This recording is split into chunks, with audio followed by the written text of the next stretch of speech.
Welcome back to Past Paradise. Today we're diving into a story that intertwines two icons of fame and fortune, Brooke Shields and Michael Jackson. Shields, the child model turned Hollywood star, always had the world's eyes on her. But did you know that Jackson, the king of pop, proposed to her more than once? Yes, Michael Jackson asked for Brooke's hand in marriage, and while their bond was unique, she never said yes. Shields has opened up about their close friendship, their connection grounded in shared experiences of young fame. But why didn't they tie the knot? As Brooke transitioned from the glamour of modeling to the grit of acting, while even attending Princeton University, she focused on finding herself. Meanwhile, Jackson remained a close friend, but the relationship stayed platonic. Join me as we uncover the hidden layers of Brooke Shields' stardom, love, and why she kept Michael as a friend, but never as a husband. A legal dispute from early life. Brooke poses for pictures that were used in a book called Sugar and Spice in the 1970s. The book publisher didn't use Brooke's pictures in the end, and Terry, Brooke's mother, got into a court battle with the photographer over who owned the rights to the pictures. Brooke was a child at the time, so the snaps could be private property if they were used wrongly. The judge decided that the photos belonged to the shooter after hearing the case in court. This is because Brooke was a model at the time the picture was made. It's interesting that her mother could have claimed ownership of the pictures if she had been acting as a kid artist instead. As a marriage falls apart, the career is taking off. Her parents gave her a chance to become a model very early on, but things were going wrong in paradise. Brooke was raised by parents who got a split when she was young. This made her parenting even more unusual and tough. Brooke was getting modeling jobs, though, even though her family was coming apart. An ad for Ivory Soap gave them a big break. People called Brooke the most beautiful baby in America because of the campaign. Brooke's long career on stage and screen was built on the success of this early campaign.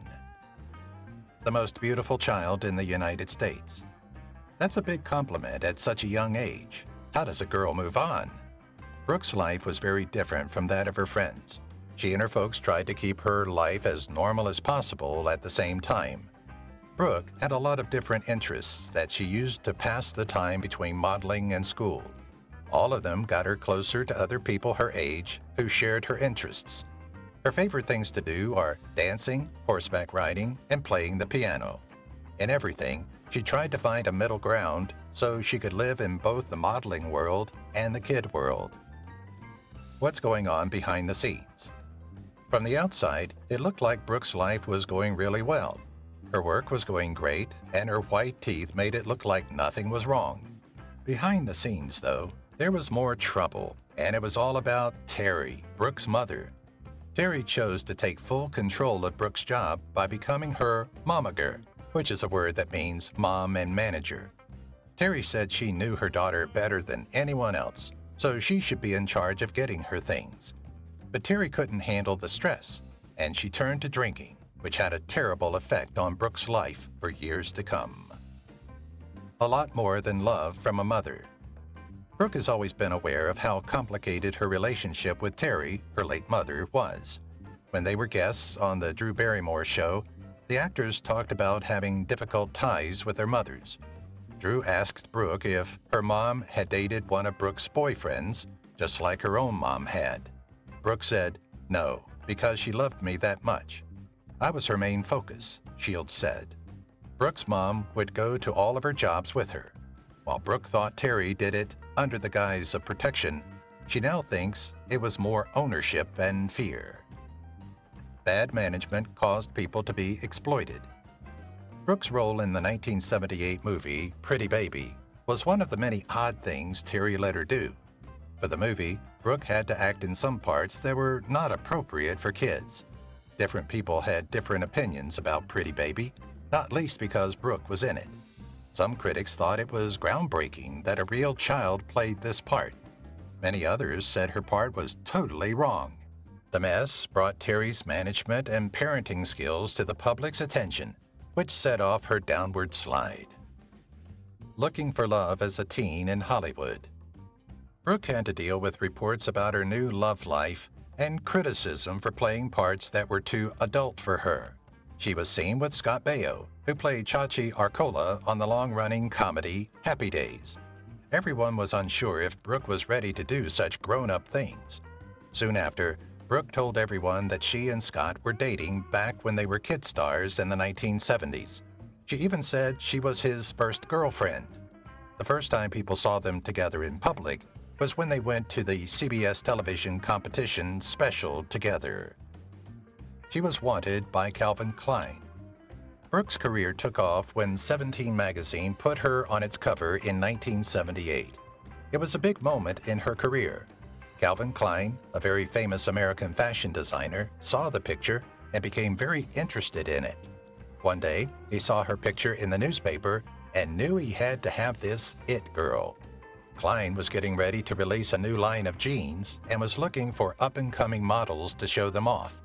He believed that Brooke should be locked up because she would make a great model for his pants.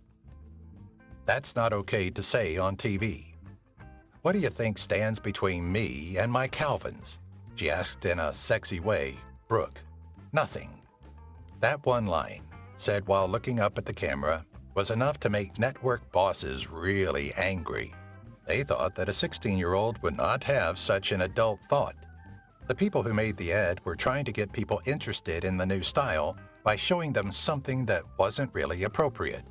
As a result, 2 major networks told their stations not to show the ad at all. Brooke seemed to be in trouble everywhere she went. Giving testimony at a congressional hearing. She brought controversy with her to the set of The Blue Lagoon.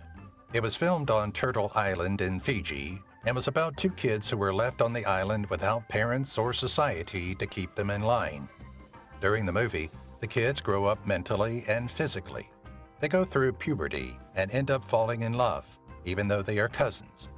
Randall Kleiser directed the movie, but Brooke was in the hot seat when she had to appear in front of the U.S. Congress for an investigation.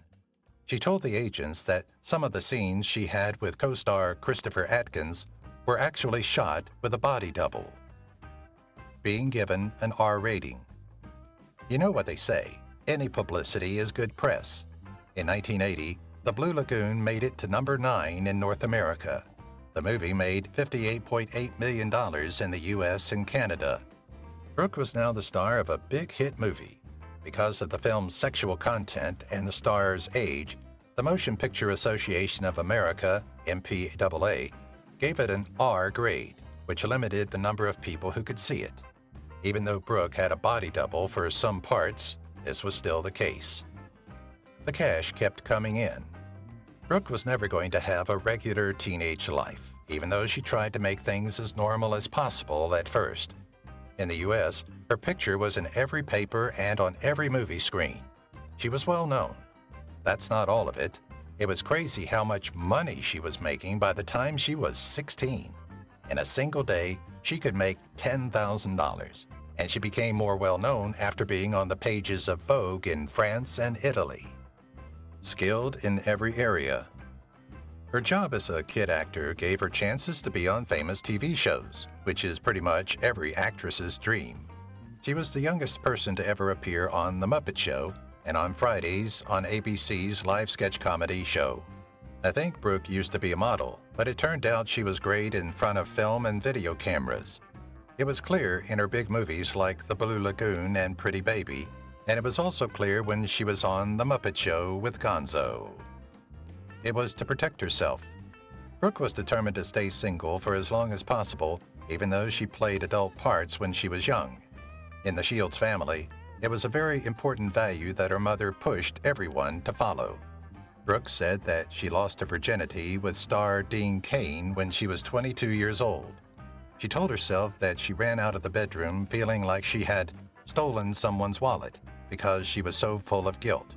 Brooke did say, though, that it would probably have happened sooner if she had a better opinion of herself.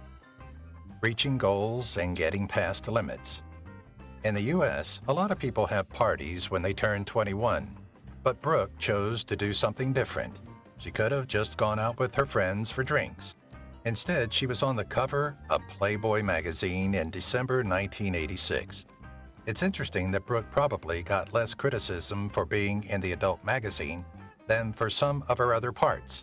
However, Brooke wore nothing to the picture shoot, which made people wonder what sexy thing she might do next. She had the best kiss of her life. Shields had a short but fun relationship with John F. Kennedy Jr. She remembers their date with love and says that JFK Jr. gave her the best kiss I've ever had in my life. Shields said, "I was so madly in love with him since the time I was 3. My mom would say, 'That's the boy you're going to marry.' Luckily, they met on a skiing trip, but Shields didn't sleep with him because she was afraid of what might happen if they got closer. The kiss was beyond not disappointing," Brooke said. But when she turned him down, he showed a less admirable side. She had to get a cab home, which was a little less chivalrous, she said. He didn't look at me, and he didn't talk to me. This made her feel mixed emotions. On the one hand, I was like, shh. On the other, I was like, thank God, he showed his true colors. We think it was a lucky escape that things didn't work out. Even famous people admired her. It's no surprise that you end up taped to someone's wall or in their trunk if you model like Brooke does. But it means a lot more when the wall is owned by Michael Jackson, one of the best pop stars of all time. He said Brooke was one of the loves of my life, and that there were pictures of her on his wall, in his mirror, and everywhere else. MJ remembered, "I went to the Academy Awards, and this girl walks up to me and says, 'Hi, my name is Brooke Shields. Are you going to the party after?'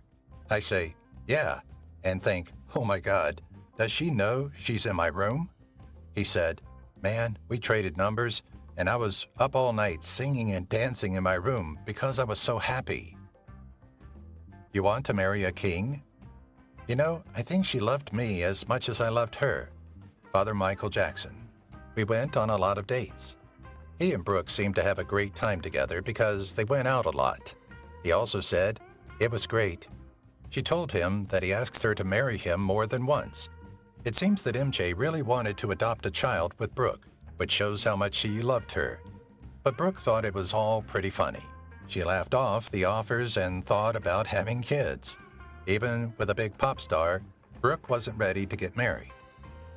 A lot of tears at the Jackson Memorial. The king of pop and Brooke were no longer close by the time he died. She spoke at his funeral and talked about all the good times they had together, even though she was sad. They said her act was fake because she was crying too much and false tears. But she really did feel that way. When I think about how we met and all the times we spent together, there was always some kind of caption that said something like an odd couple or an unlikely pair. But to us, it was the most natural and easy friendship. The stories they told. Brooke shed tears as she talked about the time she spent with Michael Jackson in her tribute to the late pop star. She remembered that they liked getting into trouble together. One memory is of the time she went to Elizabeth Taylor's wedding as his date. Before the ritual started, they split off from the rest of the group and looked around the house. In order to get a better look at the bride-to-be's wedding dress, they sneaked into Taylor's room. What a treat! They found Taylor herself asleep in a mess on the bed. How did they feel about each other? Jackson, on the other hand, told Oprah in 1993 that he and Brooke were dating. Looks like Brooke didn't agree with you. It was clear that she wasn't really in love with him. This was a big reason why people were interested in what she said at his funeral. Gail Collins wrote in the New York Times that this made her think, "It was a little strange hearing Brooke Shields' teary testimony about her deep friendship with Jackson, given that she told reporters that the last time she saw him was at Elizabeth Taylor's 8th wedding in 1991. Getting people to live healthier lives. Putting her personal life aside, Brooke found a way to promote living a healthy life. Everyone was looking at her because she was the it girl. People were more aware of their health in the 1990s, especially when it came to exercise. Brooke found a way to show that women could be fit without giving up their beauty. Brooke had a great chance to support beauty and fitness in women. It was fun for her to write about her eating and exercise habits in magazines like Health and Fitness so that other people could learn how to get in better shape. How to look good on a date. Some people called Brooke a serial dater, which means she went on a lot of dates. The actor Liam Neeson, the singer Michael Bolton, and a number of other famous people were said to be interested in her. But after a while, she was ready to finally settle down. He met Brooke in 1993. Agassi was a famous tennis player. Andre stayed with her long enough that they got married in 1997, while her other relationships came and went all the time. Brooke looked like she was ready to spend the rest of her life with one person. But it turned out that they had a rough relationship, and in 1999, their marriage was thrown out. Brooke's mom didn't agree with it.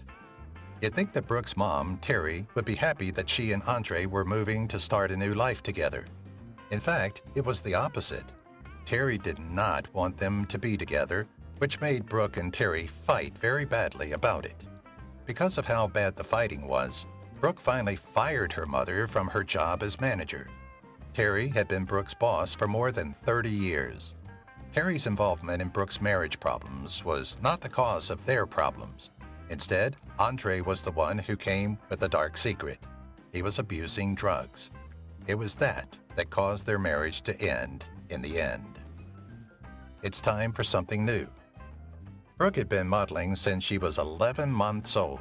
She had been in a few movies, but she didn't think she was really an actress yet. That was her chance to show something about herself that people might not have seen before. The chance came in the form of a part on the TV show Suddenly Susan. She felt like she could breathe again when she watched TV. The show was a huge hit and was nominated for 2 Golden Globes while it was on. She was excited to show what she could do with bright people like Kathy Griffin, Judd Nelson, and Nestor Carbonell. Angry about some fur. Die-hard Brooke fans know that she is not only an evangelical vegan, but also a fierce fighter for animal rights groups. That is, until Copenhagen Fur made a mink fur coat with her name on it. That shocked everyone. Fans of animal rights were very upset by the news because Brooke spoke out against the fur business in 1989. The news caused a big scandal and a stir in the media. Groups like PETA started to closely watch what the star said and did. Brooke is the word. Brooke moved on to the Broadway stage after being on TV.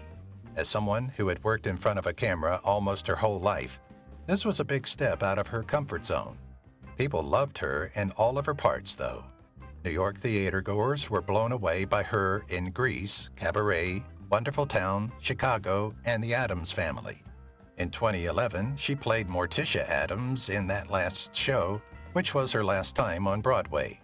After that, she put away her character shoes. By the way, she also gave up her flat at 458 Broadway. Love when you least expect it. Brooke was pretty tired of trying to find love because of how bad her past relationships had been. But a friend of hers wanted to put her in touch with someone, so Brooke agreed to try it. That's how she met writer and film director Chris Hinchy. Things worked out for Brooke and Chris, and they did pretty well. They got married after being together for 8 months. They chose to have a smaller wedding because Brooke had already been to a big wedding when she married Andre. Surprise, it's a wedding. Brooke and Chris chose to have a dinner party on Catalina Island, which is off the coast of California, with their closest family and friends. Their guests were shocked when they found out they were being asked to a wedding. It was a small wedding and party, but it was important to the pair. Since the wedding was a surprise, no one else knew about it, and the couple didn't get the huge amount of media attention that comes with a famous wedding. They didn't have an expensive wedding dress or a big party, which turned out to be good for them because they're still together. She looked up to her dad. Given that his daughter was famous and that his ex-wife was involved in her work, Brooke's father was the family member who got the least attention. In both his business career and as a person, Brooke looked up to her father a lot. Brooke went on Who Do You Think You Are after her father died, a TV show where famous people can learn about their relatives and family trees. When asked about the death of her father, she told them how sad she was. Losing things over and over again hurts your soul. The death of a father and the birth of a child. Brooke was 8 months pregnant and had to watch as her dad's health got worse, but he did not make it. His family had hoped he would live to see his granddaughter born. Brooke had her first child on May 15, 2003, 3 weeks after he died. It was hard for the whole family when Brooke's father died, and even the arrival of Brooke's daughter, Rowan Hinchy, couldn't make things better. Brooke was falling deeply into a deep sadness, not able to handle everything. Brooke was deeply affected by the death of her father. Even though she really wanted to enjoy the birth of her daughter, she couldn't because she was still sad, and it looked like there was no way out. It felt like the world was closing in on her. Brooke was already sad, but she was also dealing with a bad case of postpartum depression. It was about the worst possible time. Brooke was having a hard time keeping her emotions in check. Talking about her traumatic experience. To deal with her loss and her fight with postpartum depression, Brooke went through a long program of therapy. The events led to the writing of her book, Down Came the Rain. In magazine articles and on Oprah, she was honest about her sadness and the thoughts of suicide that kept coming back to her. She talks about this in her book. When she was depressed, she couldn't take care of her baby the way she should have. She thought that by telling the truth about her struggles with postpartum depression and dealing with the death of her father, she could help other people who have been through similar things. Tom Cruise spoke badly about her. An antidepressant was one of the things that helped Brooke get over her baby blues. She talked a lot about how great the drug was in public, which led to an unintended fight with Tom Cruise. "This is a woman, and I care about Brooke Shields because I think she is a very talented woman," Cruise said in one attack.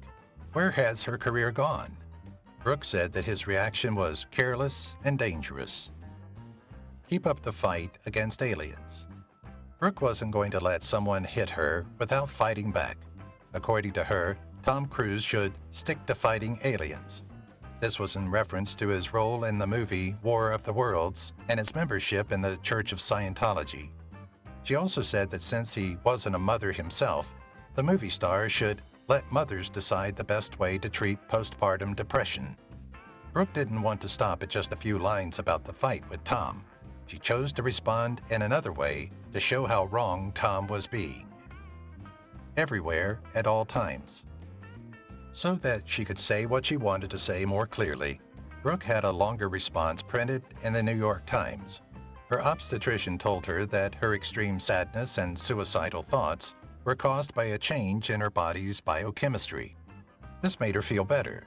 She went on to say, "Once we admit that postpartum is a serious medical condition, then the treatment becomes more available and socially acceptable." She stressed how important the antidepressant was in getting her out of her depression. "I would not be the loving parent I am today without it." Heartfelt apology from Tom Cruise. In August 2006, the fight reached a peak. The article in the New York Times said that Tom Cruise quietly apologized to Brooke after it came out. The reporters were waiting to see what Brooke would say in response when they heard about the apology. When asked about it, Brooke said the apology she got was heartfelt. 3 months after the incident, Brooke and Chris were seen at Tom Cruise and Katie Holmes' wedding, just as the tabloids were about to move on. This made people wonder if the fight was real or if they were just acting up for the cameras. A return to TV that didn't go well. After her second daughter, Greer, was born in 2006, Brooke went back to acting. She wanted to get a part on a network TV show like the one she had on Suddenly Susan. She was chosen to play Wendy on the TV show Lipstick Jungle. Lipstick Jungle looked like it was going to be a big hit. It was written by Candace Bushnell and was based on the hit show Sex and the City. That didn't happen, which was too bad. Not many people watched, and the show didn't have much to offer, so it ended after only 1 season. The death of her mom. Brooke lost another person close to her when her mother, Terry, died in 2012. As Brooke's mother and boss from a young age, she was a very important and well-known person in her life. Brooke was sad to lose her. Their relationship was difficult, and she never got to work it out with her mother while she was living. There were also many open questions about choices she made, like having Brooke pose for a Playboy photographer when she was 10 years old, that would never have answers now. There was a little girl. Brooke's mother encouraged her to write a book about their relationship and how hard it was for her to grow up. The autobiography came out in 2014 and was called There Was a Little Girl. Terry wanted Brooke to become famous when she was only 5 days old, it seems. The book says Terry said, "She's the most beautiful child, and I'm going to help her with her career." Terry talked about putting her daughter in show business when she was just a week old, and that choice changed Brooke's whole life. Family should come first. Being a parent herself, Brooke knew she had to do something to keep her grief from getting worse after her mother died. She decided to focus on her daughters, giving them her time and attention, and generally being the best mother she could be. In an interview with The Guardian, Brooke said that she had to rule with an iron hand with her daughters and use parenting skills that she herself desperately needed as a child. Everything she did would be aimed at giving them a normal and healthy childhood. Late waking up. It seems like Brooke Shields, a famous sex icon, would easily own her sexuality. But surprisingly, she doesn't. In an interview, Shields said, "I was always terrified of intimacy because I was a virgin until I was 22. She also said that it wasn't until she was in her 40s that she started to think of sex as her experience, not someone else's, which she credits to her husband, Chris Hinchy. Besides that, she said it was very important to her to teach her two teenage daughters about sex ethics. Brooke, you go. Do not become a model until you are older." Brooke has not let her girls do any modeling, which is the opposite of what her own mother did. They should finish college first, then decide if they want to go into show business. Furthermore, she strongly thinks that letting a 15-year-old model causes major moral problems and that they should not be able to walk the runway or pose for ads. This way, she is choosing to stay away from the road that was pushed upon her from a very young age for her girls. A tough and demoralizing business. Brooke was asked in an interview what she thought about kids modeling. She said, "It's a tough and disheartening business. You have to be there for interviews and work when they want you to be there, and my kids aren't missing school." She talked about her own journey and said, "If I hadn't had the intellectual piece as my friend, I would have been more devoured by an industry that has no loyalty whatsoever." You do think it will be reliable because you've worked in the field your whole life, but it's not at all. The bad side of being famous. From the outside, it looks like being a famous person would be great, but Brooke can tell you that isn't always the case. She was afraid of a man named John Rinaldi for about 30 years of her life. Rinaldi spent all of his time trying to get close to Brooke in any way possible. Usually, security guards and the cops are used to keeping stalkers away. But Rinaldi had a different plan. As soon as he met Brooke's mother, he became friendly with her. Kid with a crush. Rinaldi was caught in the end and charged with following Brooke around. He told the judge that he had been watching her for over 30 years because he had a crush on her as a kid. He says that his feelings started out as normal for a kid with a crush. But since they started when he was 12, they have grown into an obsession. He promised to get close to Brooke in any way possible because he thought she was the most beautiful thing I'd ever seen in the world.